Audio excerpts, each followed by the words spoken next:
We're a distribution cooperative in southeastern South Dakota. Pretty much on the south side of Sioux Falls. The Iowa border is on the east side. We're about 2,600 square miles of service territory and stretch a long ways across the southeastern part of South Dakota.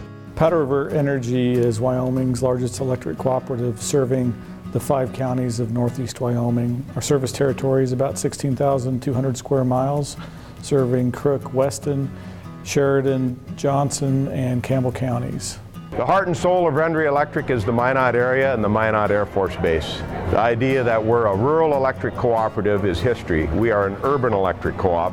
50% of our sales in the city limits or within what we call a high-density service territory. I'm associated with 4 different electric cooperatives: Chem Electric, Moore Sioux Electric, Rough Rider Electric, and Slope Electric. For the most part, it encompasses south central and southwestern North Dakota.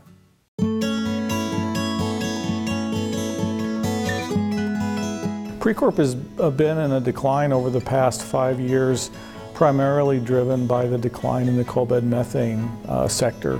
That class has, over the past 5 years, decreased by around 30%, and that has basically pulled down Precorp's overall system growth to a decline of a couple of percent per year over the past several years. We've prepared for that by planning for the eventual retirement of those facilities, which has been very successful in isolating Precorp's regular members, Precorp's legacy members from the impacts of the declining coal bed methane.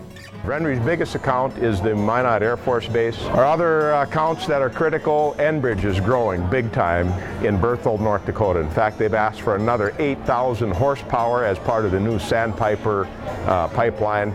We have yet to serve a single well, but we're still growing by close to 1,000 counts per year.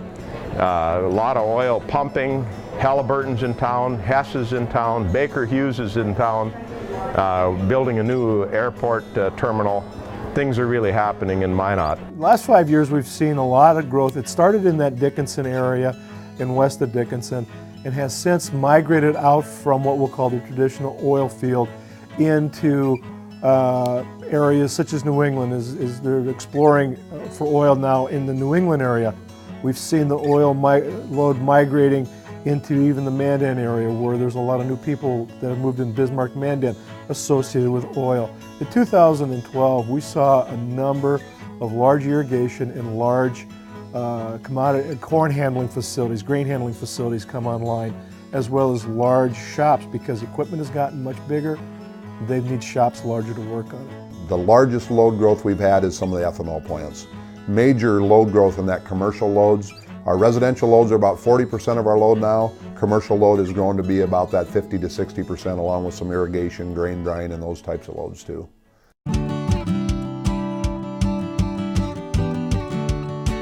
Overall, with the exception of the decline in the coal bed methane sector, Precorp's growth looks rather optimistic.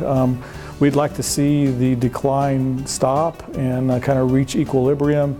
And I expect over the next 5 to 10 years, we will see that turning point and actually see positive growth out of Powder River Energy over the next 10 years. Our load projections estimate about 3% continued membership growth, but I think if the economy grows, we're going to see that grow quite a bit faster, because Sioux Falls is going to continue to grow out in our area. I'm proud to say that Rendry Electric is close to 15,000 accounts now. That's a big accomplishment for our co-op. We're talking 3,000–4,000 sub-meters. Electric heat is continuing to be a very, very important part of our future. 75th anniversary next year.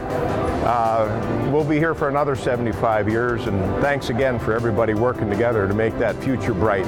We're going to continue to see growth, industrial growth due to oil, to continue over the next 5 years or longer. At what pace, we don't know, but it will continue to grow. But we're going to continue to see this influx of people coming into the area, which is going to continue to cause growth to happen. I think we're going to have all 4 co-ops are going to see some type of growth, steady growth over the next 5 to 10 years, even if it's 1% or 2% a year. Generally, the strength that we have in the Basin family is because of the diversity that we have among the co-ops, and the commitment that we all share for the cooperative value of cooperation among cooperatives.